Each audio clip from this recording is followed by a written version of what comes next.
Hello friends and welcome back to the channel Bhavya की दुनिया। मुझे स्वागत है आपका एक नई वीडियो में। तो दोपहर का टाइम है, करीब 1:30 बज गए और अभी मैं आई हूँ। और आई कहाँ से हूँ वो मैं आपको आगे ब्लॉग में बताऊँगी। तो खाना खा रही हूँ और खाने में कटहल की सब्ज़ी है। कटहल की सब्ज़ी जो है ना कल की रखी थी, कल शाम को बनाई थी। और सुबह तो मैंने भिंडी बनाई थी और भिंडी ना मुझे बिल्कुल भी पसंद नहीं, अच्छी नहीं लगती बिल्कुल भी। इसी वजह से तो मैं भिंडी नहीं खा रही। मैंने सोचा कटहल खा लेती हूँ। बच्चे, इतनी शांति लग रही है, बच्चे गए हैं ऊपर ही है। जब से मैं आई हूँ मैं मतलब गई हुई थी तो इसलिए उनका मन नहीं लग रहा होगा यहाँ पे, तो वो ऊपर चले गए थे और तीनों बच्चे ऊपर हैं। धैर्य तो अभी स्कूल जा ही रहा, उसकी छुट्टी नहीं पड़ी है।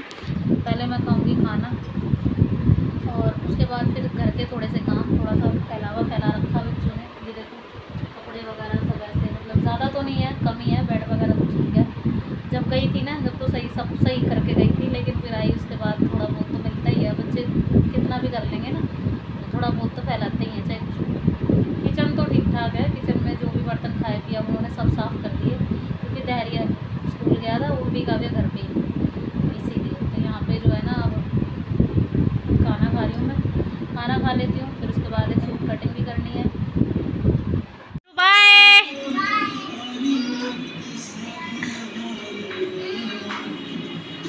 बाय, नमस्ते। डिग डिग डिग डिग।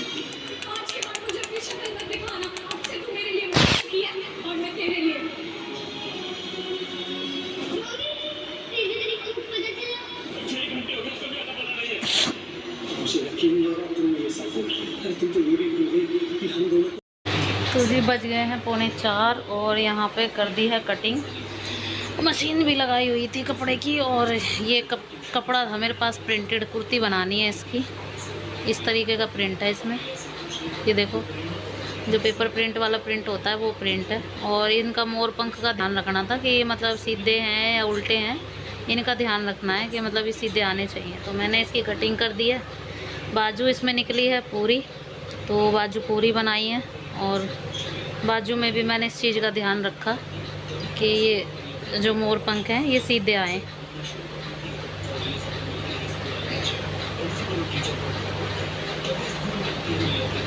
ये देखो, तो सीधे हैं दोनों में। ये देखो, ये भी ऊपर की तरफ जा रहा है और ये भी ऊपर की तरफ ही आ रहा है। यहाँ से बाजू जॉइंट होएगी। तो ये कपड़ा कट हो गया है, बस अब करूँगी सिलना शुरू। बच्चे आने वाले होंगे।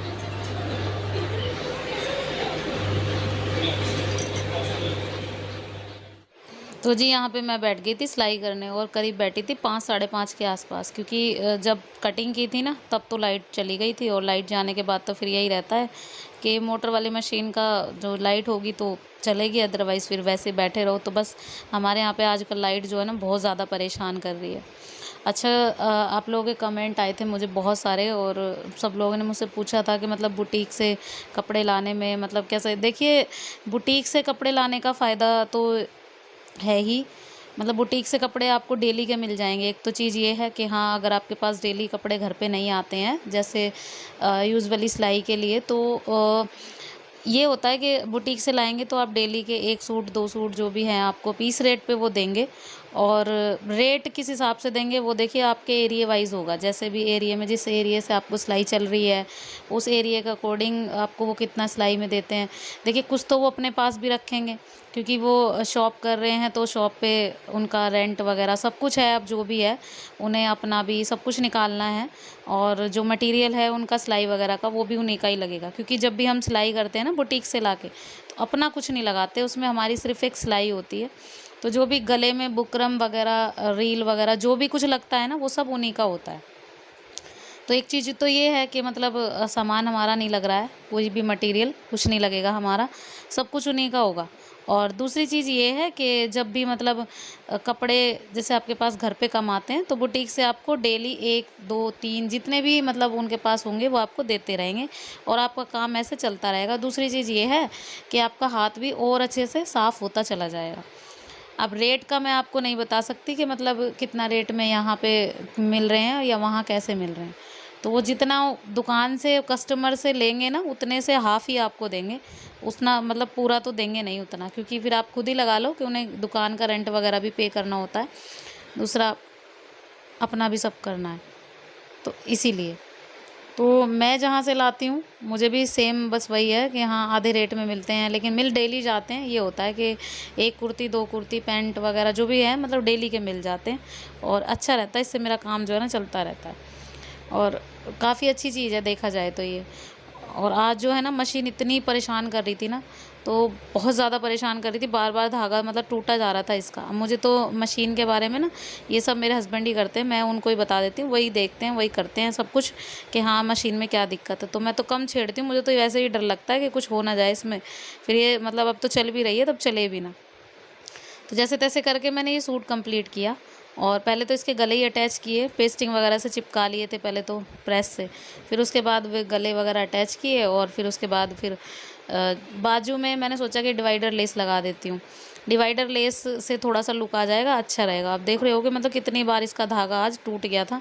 बहुत ज़्यादा परेशानी उठानी पड़ती है, तो ये चीज़ें भी हमें फेस करनी ही पड़ेंगी। तो मशीन बार-बार धागा तोड़ती है, मशीन चल नहीं रही है, मशीन आवाज़ कर रही है या जो भी है एक्सेट्रा बहुत सारी चीज़ें होती हैं। तो काफ़ी सारी चीज़ों का जो प्रॉब्लम है वो आती ही आती है मशीन की लाइन में। और आज तो इसने मुझे इतना परेशान कर दिया ना, मैं आपको क्या ही बताऊँ। और जैसे ही मेरे हस्बैंड आए ना शाम को, मैंने उनको आते ही बोला आज मशीन ने मुझे इतना परेशान किया है। तो उन्होंने खाना वगैरह खाया, फिर उसके बाद जस्ट उन्होंने सबसे पहले ये ठीक ही की थी। और मशीन ठीक ना हो ना फिर ये है सिलने में भी अच्छा नहीं लगता। मशीन सही हो तो बस ये लगता है कि फिर तो लगातार कपड़े सिलते चले जाते हैं।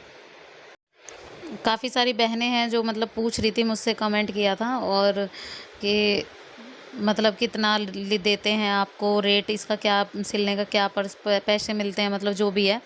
तो आप जाके पता कीजिए आपके यहाँ पे जो आसपास में बुटीक है, क्योंकि हर एरिया की अलग अलग सिलाई वगैरह सब चल रही हैं, सबके अपने रेट हो रहे हैं ये तो इसीलिए आप जाके पता कीजिए। और पहले वो आपको एक कपड़ा सिलवा के देखेंगे, पैसे तो उसके भी देंगे, लेकिन ये है कि सिलवा के देखेंगे, फिर उसके बाद आपको पास आउट हैं या नहीं है, आपको ज़रूरत है अभी प्रैक्टिस की, वो जैसा भी है आपको बता देंगे। और इससे ये है कि आपके घर में प्रैक्टिस होती चली जाएगी और आपका हाथ और अच्छे से साफ़ होता चला जाएगा। तो यहाँ पे ये गला वगैरह तो अटैच हो गए थे, मतलब आगे का गला मैंने बनाया है इसका पेस्टिंग का, मतलब बुकरम का, और पीछे की तरफ का मैंने सोचा कि अरेबिक पट्टी वाला गला बना देती हूँ। और अरेबिक पट्टी वाला गला ना थोड़ा जल्दी बन जाते हैं, लेकिन फिर भी आज जैसे मशीन परेशान कर रही थी उस हिसाब से तो ऐसा लग रहा था कि आज ये होने वाला है ही नहीं। मुझे यही लग रहा था कि बस अब क्या ही करूँ, इसको छोड़ के रख देती हूँ, बस डिनर में लग जाती हूँ। यहाँ पे ये स्लीव्स हैं और इसकी लंबाई चौड़ाई मतलब जितनी थी ना उतनी मैंने काट ली है। अब मुझे इसमें डिवाइडर लेस लगानी है और मैंने सोचा कि डिवाइडर लेस से इसका लुक अच्छा हो जाएगा। और ये जो इतनी लंबाई थी ना इतनी मुझे नहीं चाहिए, इससे थोड़ी ज़्यादा ही चाहिए। तो डिवाइडर लेस से ये हो जाता है कि आपकी लेंथ जो है ना वो बढ़ जाती है। तो मैंने इसको सबसे पहले ऐसे फ़ोल्ड किया है और मतलब किनारी बिल्कुल पतली किनारी से फ़ोल्ड किया है इसको इस तरीके से। यहाँ पे किनारी फ़ोल्ड होते होते भी ना इतनी बार धागा टूटा आज। मुझे लगा कि मशीन की सुई में कोई दिक्कत हो रही है या फिर जिसमें हम घुमा के धागा डालते हैं उसमें कोई दिक्कत हो रही है। मैंने सारी चीज़ें करके देख ली, लेकिन ये हो ही नहीं रहा था। और आके फिर बाद में उन्होंने ही ठीक किया। तो यहाँ पे देखिए मैंने किसकी किनारी फ़ोल्ड कर दी है, एक तरफ की फ़ोल्ड कर दी है, दूसरी तरफ की फ़ोल्ड करनी है। सबसे पहले जो है ना ये इस तरीके से फ़ोल्ड करने के बाद फिर मैंने यहाँ पे डिवाइडर लेस रखी कुछ इस तरीके से। तो डिवाइडर लेस को ऐसे रखते हैं और ऐसे करके किनारी किनारी एक सिलाई और लगा देते हैं। इस तरीके से रखनी है, ये देखिए एक किनारी के पास, और इस तरीके से बिल्कुल सीधी सीधी सिलाई लगानी है। और जो इसका बीच का डिज़ाइन है ना वो बस दिखना चाहिए, और इस तरीके से आप एक सिलाई लगा देंगे। ये देखो यहाँ पे ये सिलाई लगती जा रही है। और ध्यान दीजिए मतलब कपड़े से ना बिल्कुल भी उतरे ना, सिलाई उतरेगी तो वहीं पे गैप हो जाएगा और वहीं से आपका कपड़ा जो है ना मुड़ जाएगा और बिल्कुल भी अच्छा नहीं लगेगा। तो इस देखिए यहाँ पे सिलाई लगानी है बिल्कुल सीधी सीधी। मैंने भी ना ये डिवाइडर लेस वगैरह कभी यूज़ नहीं की है, लेकिन अब इनका फैशन चल रहा है और अच्छी लगती हैं ये, कई बार सुंदर लगती हैं। जैसे आपकी स्लीव्स जो है ना छोटी पड़ रही हैं या किसी को लंबी स्लीव्स चाहिए तो बीच में ये लगा दो, डिज़ाइन का डिज़ाइन हो जाएगा और ये हो जाएगा कि हाँ अच्छी भी लगेगी। तो चलिए अब मैंने यहाँ पे सिलाई लगा दी है। अब दूसरी तरफ का कपड़ा मुझे जोड़ना है, तो जो मैंने जितनी लंबी मुझे बाजू रखनी है उतनी लंबी पट्टी मैंने कट कर ली है, मतलब जितने की मुझे फ़ोल्ड करनी है और जितनी की मुझे रखनी है। तो ये देखिए इसी तरीके से डिवाइडर लेस लगती है। तो बस इसके आगे का ना वीडियो नहीं शूट हो पाया था मुझसे। नहीं क्या ही इशू हुआ था, लेकिन वीडियो इसके आगे का नहीं हो पाया था। आई होप आपको समझ आ गया होगा, लेकिन समझ नहीं आया होगा तो मैं नेक्स्ट वीडियो में ज़रूर दिखा दूँगी। तो मिलती हूँ नेक्स्ट वीडियो में। Like share and subscribe please. Okay bye bye and take care.